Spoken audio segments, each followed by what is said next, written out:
Helen's going to tell you a little bit about her story, and you're going to get the chance to ask her some questions. So let's welcome up Helen Hall, the CEO and founder of Blender Bombs, Hustle Smoothie Bar, 80/20 Market. Give it up for Helen.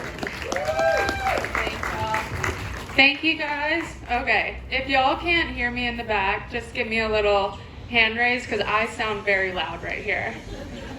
Can y'all hear me? Okay. Normally I always say no to these types of things because out of fear, honestly. I like hiding behind a camera and answering questions. Like, you prompt me the question, I can answer it, right? But to just go up here and like speak, I'm gonna have to read.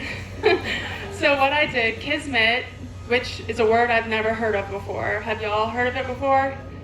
Like, has anyone heard of this word before? You're in musical, so you must.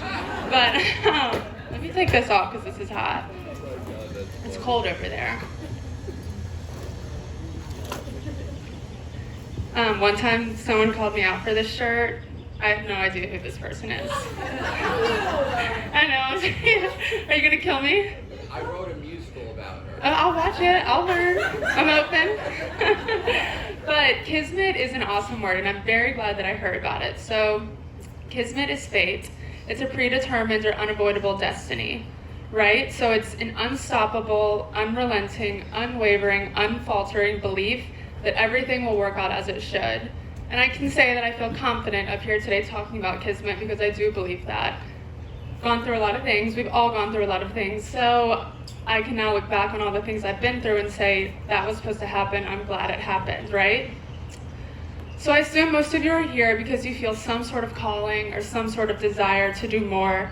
And likely a lot of you are still trying to figure out how to channel that, right? So how to execute it, what the next steps are. Maybe that's why you're here, because you're waiting for someone to tell you the exact right thing in the exact right way at the exact right time. And that's what's gonna spark a change. It happened to me, it's happened to you. Like, someone says that one thing and you're like, oh shit, now I've gotta go make a change because that really resonated with me, right? Well, you're not wrong in your thoughts because you are being prepared for something great. Maybe you've gone off the path a bit, or maybe you've tried some things and it didn't work. You've had to go back onto the path. Maybe you know exactly what the next step is, but you're just a little scared to take that step. You haven't found the courage yet to take action. So I am like a big notes person. I always type things in my notes. So what I did for Kismet is I honestly just, I looked at all my notes in my phone and I just copy and pasted a bunch of things into one note. So that's what we're gonna go over today.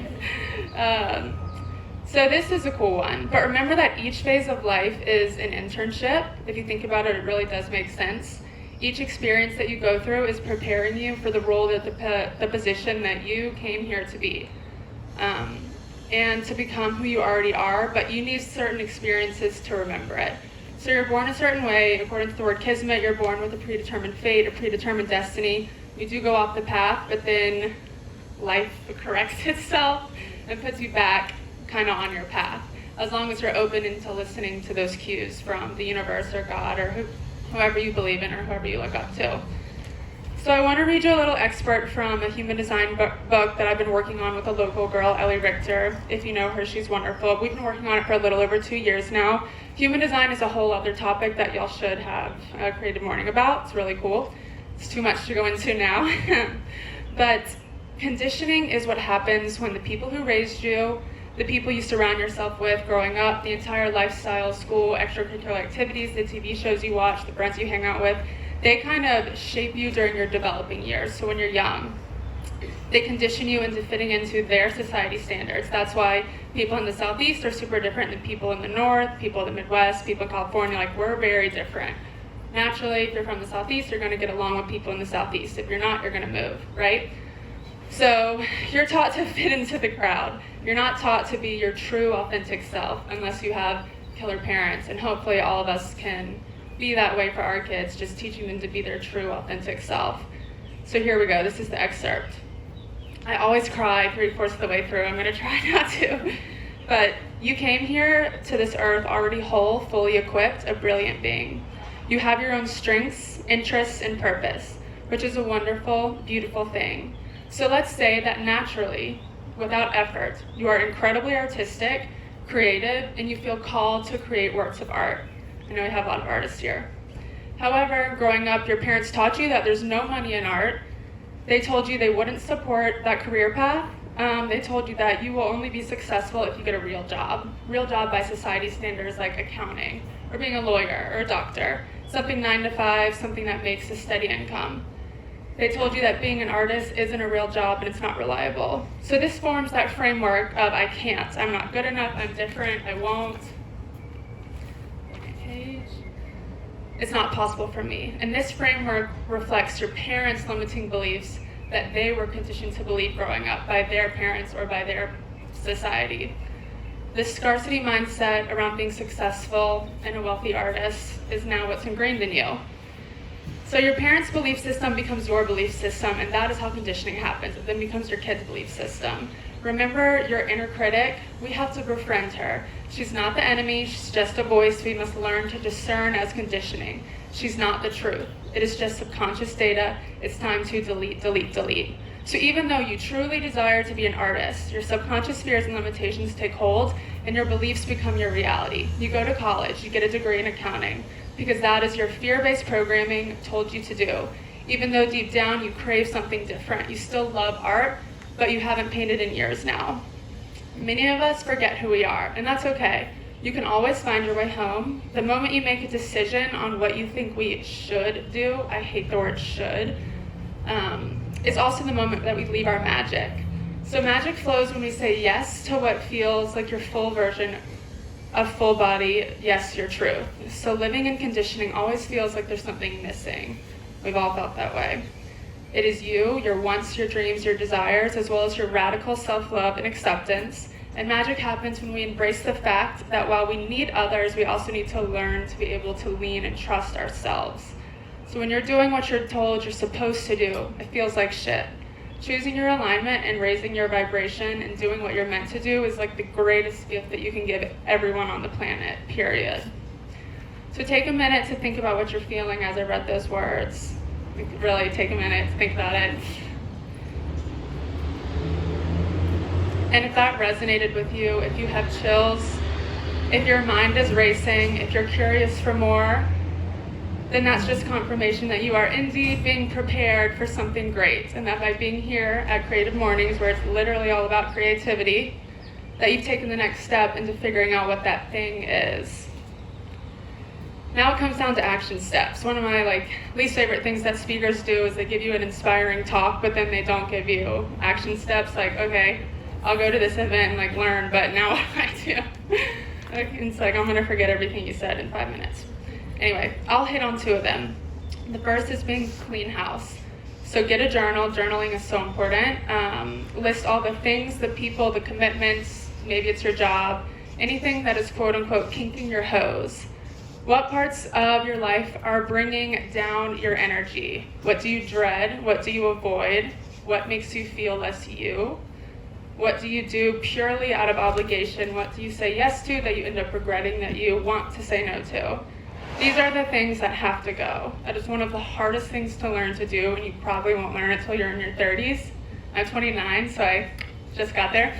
But again, for anyone who hasn't learned that yet, remember that. Maybe write it in your phone note and go back and look at it. But just really get rid of anything that you dread doing. Try to get rid of it. You're not going to be able to get rid of everything, but the things that you can control, get rid of them. The second is about understanding fear and becoming fearless. So fear is a protection mechanism. It's awesome. There's this book called The Gift of Fear, which I read, and it's really cool about how trusting your gut instincts in terms of safety is always important. But then when it comes to real life, fear is protecting you from something that's happened in the past. It's likely that you already know that what you need to do next to become more authentically you, to do what you're called to do, but there's a lot of fear that's preventing you from making these moves. Just like I have a fear of public speaking. Here we are. So there's 3 ways that people deal with fear. I used to avoid it. So that's the first thing, people avoid it. It's normal and understandable, but when you avoid fear, you actually just create the same cycle, you create the same circumstance you're trying to avoid. So if you have a fear of failure, because you were ashamed or embarrassed of something you did in the past, then avoiding it just means that you're never going to try again and you're never going to get that confidence back.